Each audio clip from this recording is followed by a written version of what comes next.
warning tonight that the weekend cyber attack against the Colonial Pipeline could become part of a new, necessarily more vigilant normal. Watch. Unfortunately, these sorts of attacks are becoming more frequent. They're here to stay, and we have to work in partnership with business to secure networks to defend ourselves against these attacks.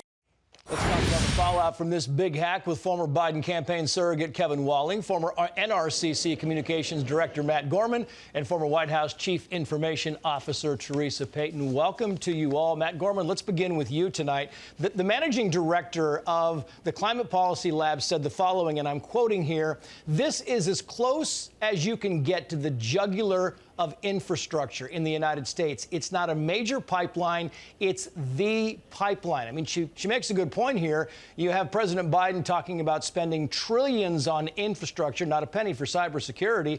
And, you know, this is infrastructure, right? And it's vulnerable, Matt. Absolutely. There's no more critical infrastructure than cybersecurity and protecting these sorts of things and preventing them from happening again. And you're absolutely right. There's virtually zero money in there for cybersecurity. Meanwhile, there's all these lefty wish list projects, but none for this type of critical infrastructure. And ransomware attacks have risen by 900% over the last couple of years, whether it be a big pipeline or local municipalities. I want to play Joe Biden for you, Kevin, and get your response on the other side. Watch this. I'm going to be meeting with President Putin, and so far there is no evidence based on from our intelligence people that Russia is involved, although there's evidence that the actors' ransomware is in Russia. They have some responsibility to deal with this.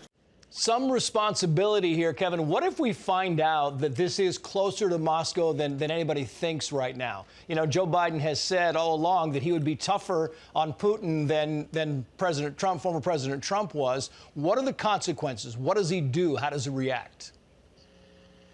Yeah, it's a good question, Trace. You know, I saw the president's remarks today from the East Room, and he declared in the clearest terms that this was a criminal attack upon the United States, and that he's working with his FBI and Department of Justice to bring these individuals to justice overseas. If it is the case that there is some help from the Russian government, then heaven help Putin and the Kremlin with regards to this attack. And you'll see the president, I think, in the strongest words, not just condemn this attack, but prevent this kind of attack from going in the future. He's meeting with his NATO allies in Brussels, for example, next month. It's going to be an in-person meeting, and this will certainly be a key topic, I think, for that conversation as well.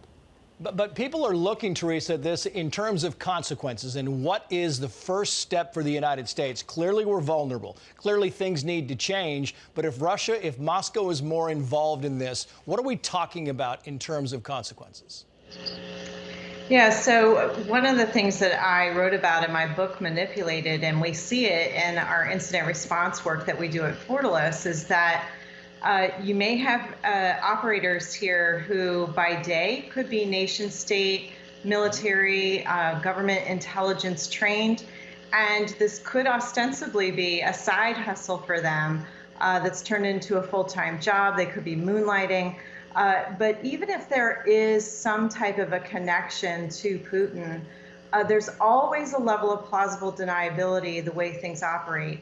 And even if they're not connected to Putin, he's probably not disappointed to see American infrastructure struggling and perhaps an opportunity for global fuel prices to go up, which would help fund his ambitions for Russia. And I think it's a fair point, and I want to play this soundbite, kind of a bipartisan reaction to this, and we'll get your final response on the other side. Watch.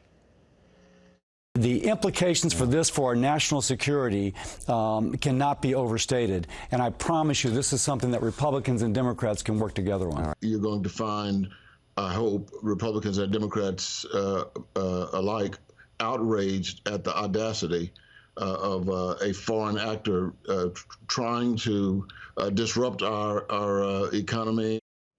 I think, Matt, the underlying theme to all of this is that we are woefully unprepared to combat this.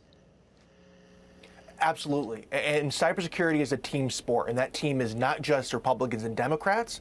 It's the private sector and it's government. And look, tomorrow Joe Biden can take a concrete step.